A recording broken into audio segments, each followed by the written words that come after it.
여론조사 결과에 보면 지금은 떠나 있죠. 한동훈 전 국민의힘 대표. 거기도 이 지지율 여론조사에도 들어가요. 근데 물론 그 지지율 자체, 뭐 선호도 자체 높지 않게 나오긴 합니다만 오늘 그리고 어제 한동훈 전 대표와 관련된 얘기가 좀 나왔어요. 약간의 다른 모습들이 있었거든요. 우선 김경률 전 비대위원이 얘기를 좀 합니다. 들어보시죠.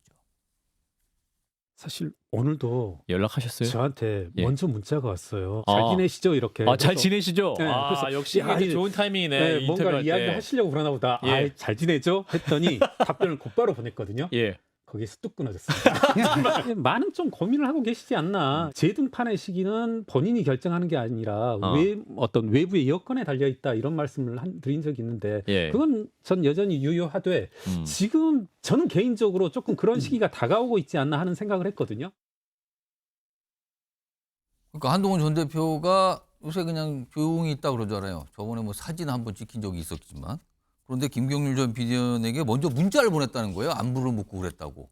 이런 거 보니까 뭔가 움직이는 것 같다. 그리고 뭔가 등판 이거에 대해서 고민하는 것 같다. 이런 얘기가 나왔어요. 이런 가운데요. 오늘 나온 소식도 하나가 있군요. 화면 보겠습니다. 진종호 의원과 한동훈 전 대표가 점심 때 만났군요. 오늘 용산에서.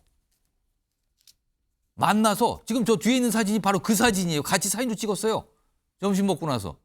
먹기 전에 찍은 건가요? 먹고 나서 찍은 건가요? 저 사진. 그리고 한동훈 전 대표가 진종호 의원에게 이렇게 얘기했대요. 기죽지 말아라. 단단하게 잘 추스러 봅시다.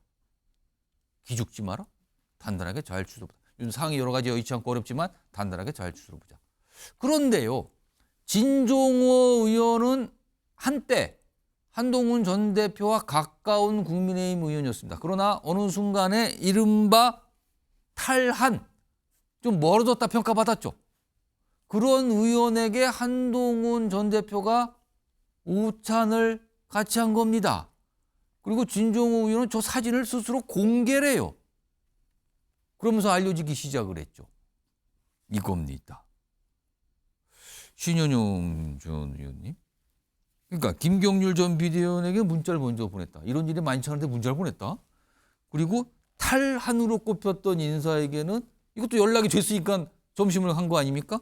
점심을 만나서 사진도 찍고 기죽지 말라. 뭐 단단하게 좀 잘 추스러 보자. 이거 무슨 상황일까요? 지금 한동훈 전 대표는 엉덩이가 들썩들썩하죠. 이 타이밍에서 보이지 않으면 잊혀지거든요. 지금 많이 잊혀지면서 지지율도 하락하고 있지 않습니까? 이 상황에서 내가 뭔가를 해야 될 텐데.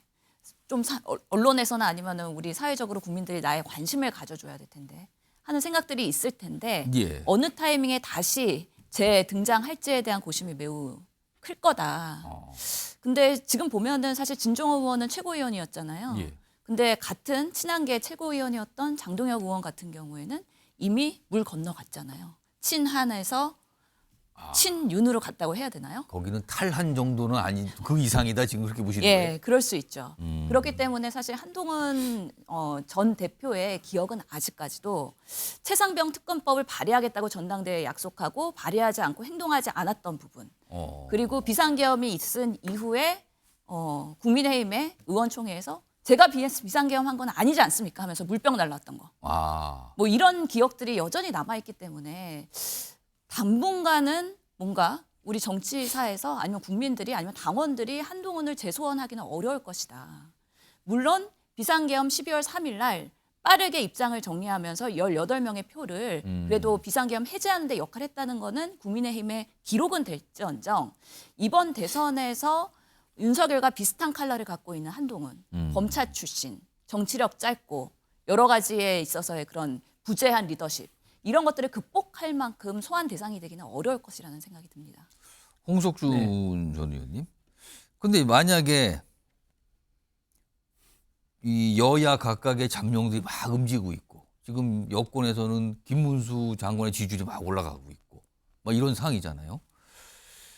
한동훈 전 대표가 이제 뭔가 움직임을 한다면 사실은 당내에서 지지하는 정치인들이 많이 있어야 뭔가 힘을 갖는 게 통상 정치 아닙니까? 근데 과연 당내에서 그런 세력을 얻을 수가 있을까? 지금 국민의힘의 주류인 친윤과는 이미 심각한 갈등 관계인데 당내 어떤 힘을 세력을 가질 수 있을까? 이거 어떻게 보십니까? 뭐 지금도 그 시작2라는 그 단체 예. 채팅방에 한 그 의원들 현역 의원들이 한 16명 된다는 거 아닙니까? 시작2. 예. 그렇기 때문에 저는 한동훈 전 대표가 당내 기반은 어느 정도는 있다. 왜냐하면 본인이 비대위원장을 하면서 본인이 공천에 어떤 영향력을 뭐 가장 많이 행사했기 때문에 이제 있다고는 보여지나 예. 제가 봤을 때는 대통령 선거라는 것은 사실은 당대표 선거라든지 다른 선거와는 달리 당내 기반의 여부가 절대적인 건 아닌 것 같습니다. 왜냐하면 본인의 어떤 지지율이 높으면 예. 그냥 사람들이 옵니다. 예를 들면 윤석열 대통령을 보더라도 당시 당내 기반이 있었습니까?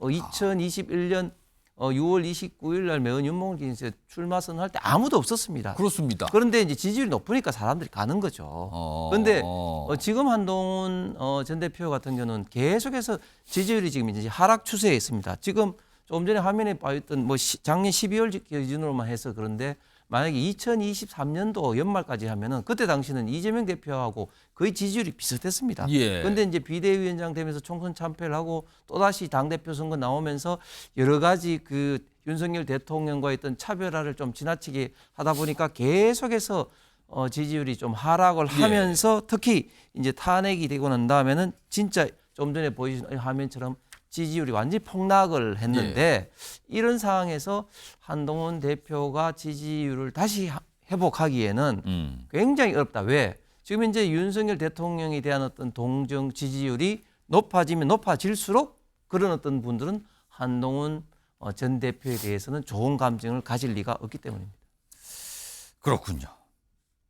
여권에서 그래도 여전히 많은 분들이 좀 관심 있게 보고 있죠. 한동훈 전 대표의 상황 오늘 좀 알려진 게 있어서 전해드렸고요.